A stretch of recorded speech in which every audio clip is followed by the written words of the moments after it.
Hey, what's up everyone? Welcome to the shop. My name's Kyle. Today on Powersport Projects, we're back working on Project 2001 Yamaha Superjet. This episode, we're gonna go underneath the hood and start cleaning up that nasty grimy engine bay. We'll also be looking for any potential mechanical problems while underneath there. Once that's completed, we'll start the process of wet sanding and buffing the faded areas of the blue gel coat. So if you happen to miss part one, I'll leave a link in the description below for you to go and check it out. Also, if you guys like all things power sports and you like cool power sport builds very similar to this one, please consider hitting that subscribe button and dropping a comment if you got suggestions on this project or the channel in general. That being said, I really want to thank you for watching. It means a lot to me. We got a ton of work ahead of us today, so let's go ahead and get into today's projects.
All right, so we officially got the hood off, we got the handle pull off. The handle pull is a little bit tricky, but it's not too bad. We're gonna start now taking a few components out of the engine bay. I want to definitely take the fuel tank out, battery tray. We're basically gonna take out any parts that are very easy to get out, and it's gonna give us better access to the bottom of the hull.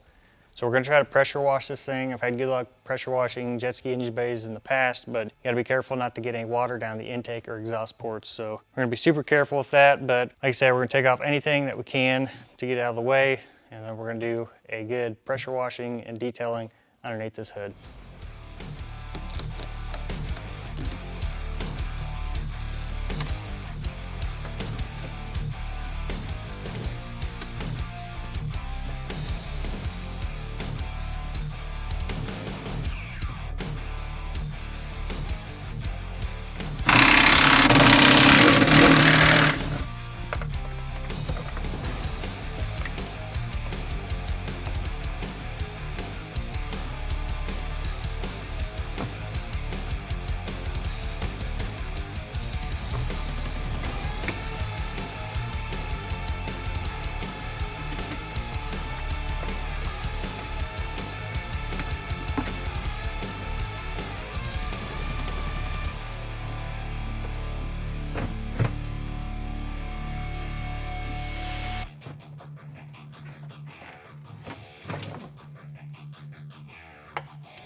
All right, so I've got this engine bay as disassembled as I think I want it to be. Gained a ton of great access to the front of this engine bay for cleaning. As you can tell, this engine bay is nasty. So there's actually a nice mouse nest up in the front where the flotation foam is in front of the water box. So I'll spare you guys that, but I do think this engine bay is gonna clean up pretty nice. Some of the rust areas that I thought were stained, I've scraped them, getting stuff out and using my hands, and it looks like a lot of that's gonna come out. So that's gonna be great. But there's a few things I need to do before we start shooting this with some water.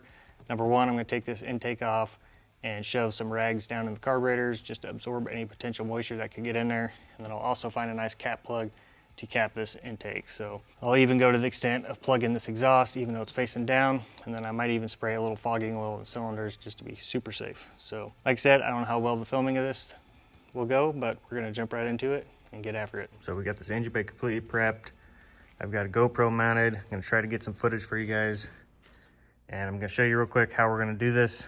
I've got a hot seat power shine and the foam gun. It's a really good cleaner for vehicles and it really works good shining stuff up.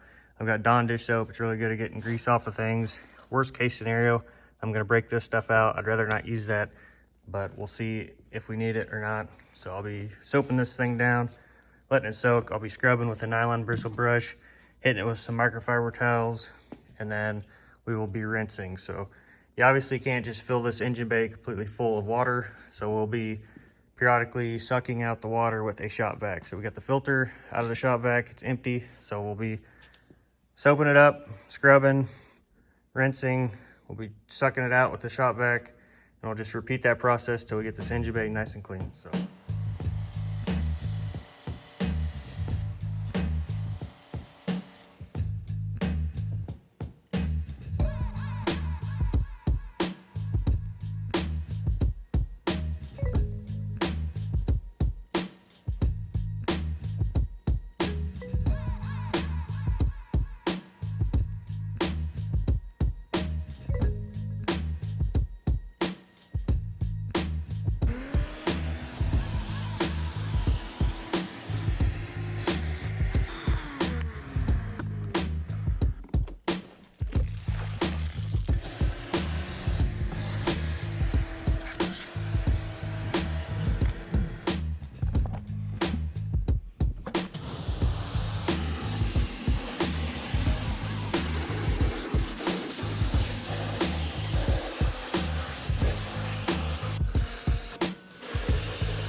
So it's the next day here. Yesterday we succeeded in getting this engine bay nice and clean. Today we're gonna turn our attention to the outside of the hull. So this hull's a little unique. It's really faded up here in the front and a few other tiny spots on the back. The majority of this hull though is nice and glossy yet. So we're gonna be wet sanding and buffing the super dead areas in hopes we can revive the gel coat.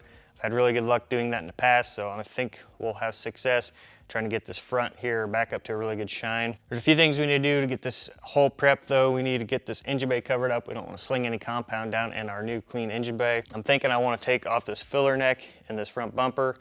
I'd like to get that wool pad down in these crevices so we can get a really nice even shine. So I think I need to get them out of the way. I'm going to try to mask off this rubber rail and also the edge of the mats. We don't want to get any rubbing compound or hit the moldings with that wool pad. So we got a few things to do, but I'll catch up with you when I'm going to show you the products we'll be using. I'll take you through the front here, and I think for the rest of it, I'm just going to kick on a time lapse to let you guys enjoy some music. So let's go ahead and get this prepped, and I'll catch up with you when we start the process.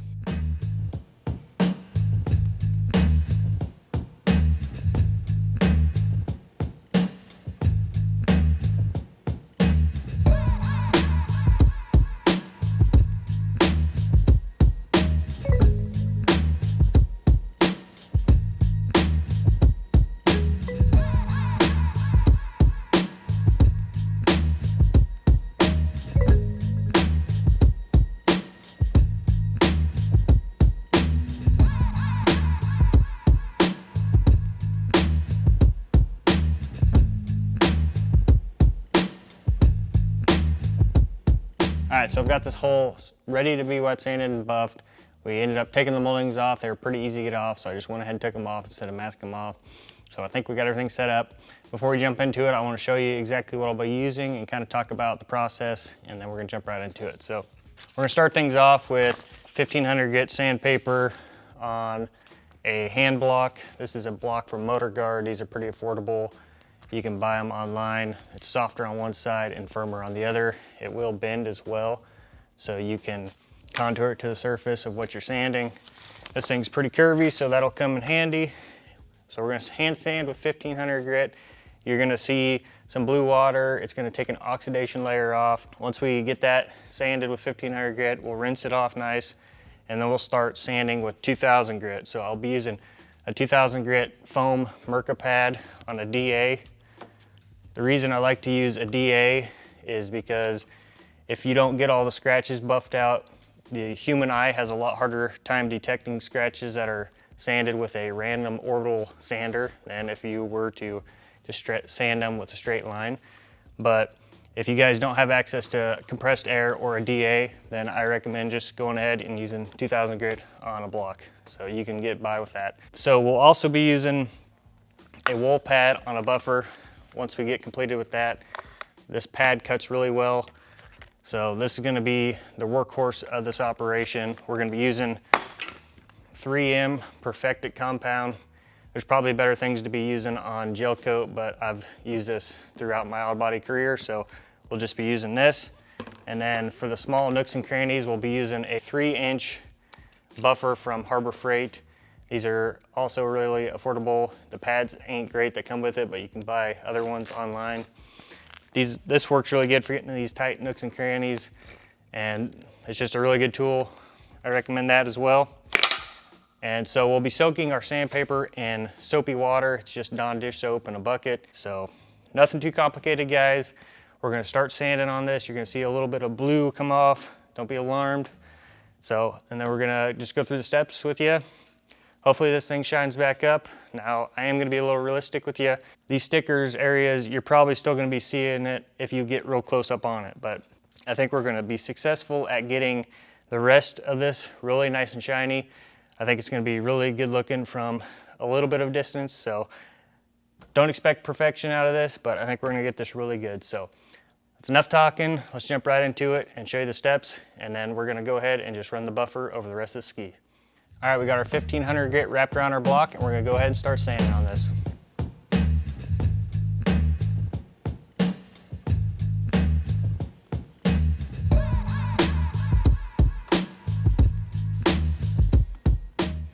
You can already start to see a little bit of blue come off.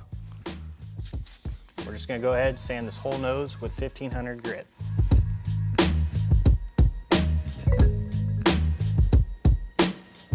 So we've completed the hand sanding portion. It ended up being a lot more work than I thought it was gonna be. The 1500 grit was not cutting it. So this thing had a nasty oxidation layer on it. You could easily tell where the old stickers were. And so I jumped clear back down to 600 grit wet, and I hand sanded with 600.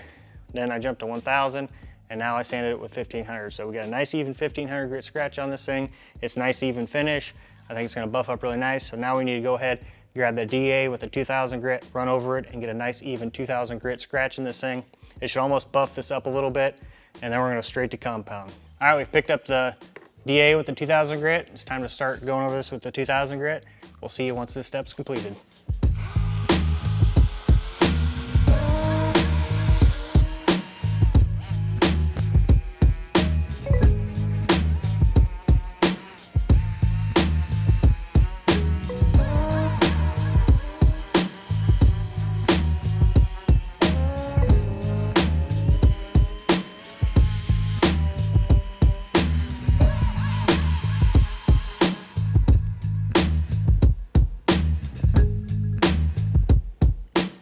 So we just finished up sanding this front end here.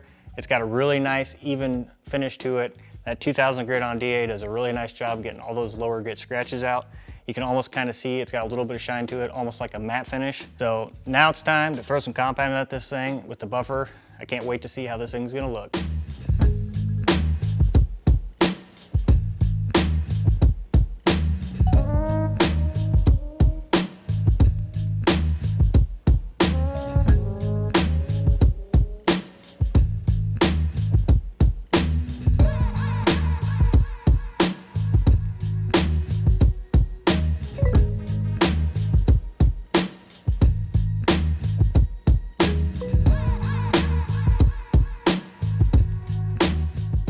Check out that shine, guys. This thing is gonna buff up awesome.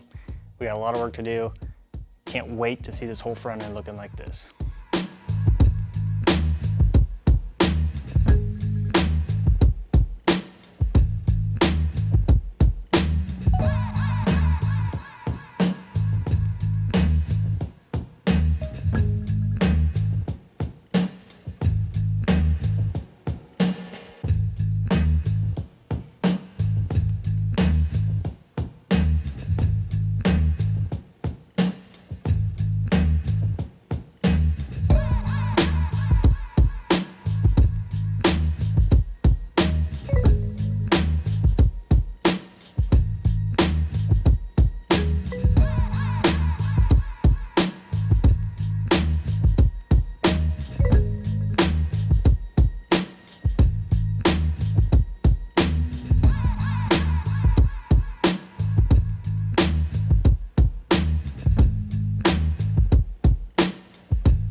Check that finish out. That is absolutely amazing. It just goes to show you how durable and how great of a finish gel coat is. This thing shined up amazing. You cannot even hardly tell at all that there was any stickers on this thing. I'm blown away by this. It makes the rest of the ski look like crap. So I've got a ton of work, unfortunately, to finish up on this thing. There's a couple areas that were as faded as this spot that I'm gonna have to sand just like I did this spot. The rest of the areas that are nice and glossy, they're just gonna receive the buffing compound. So there's a few buffing marks in this finish. If you caught that on camera, we'll hit this with some polish, and the next episode, or when we get done with this, it'll take them right out. Absolutely astonished with how this turned out. So I'm gonna put you guys on a time lapse with my GoPro. I'm gonna turn up some music, and I'm gonna get cranking on this thing and finish this up so you guys can see the end result for the end of this video.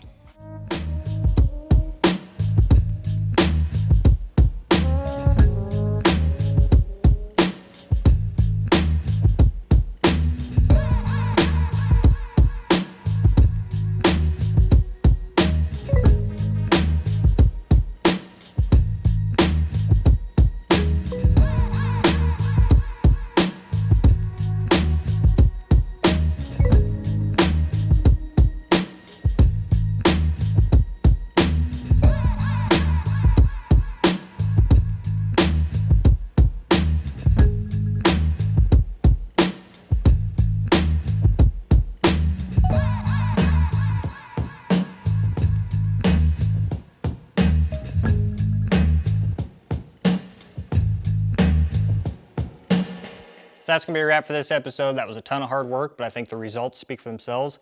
In the next episode, we're gonna be painting the hood and handle pull assemblies, so you're not gonna wanna miss it. Please consider hitting that subscribe button, dropping a comment, and leaving a thumbs up. As always, hope to see you in the next one. Thanks for watching.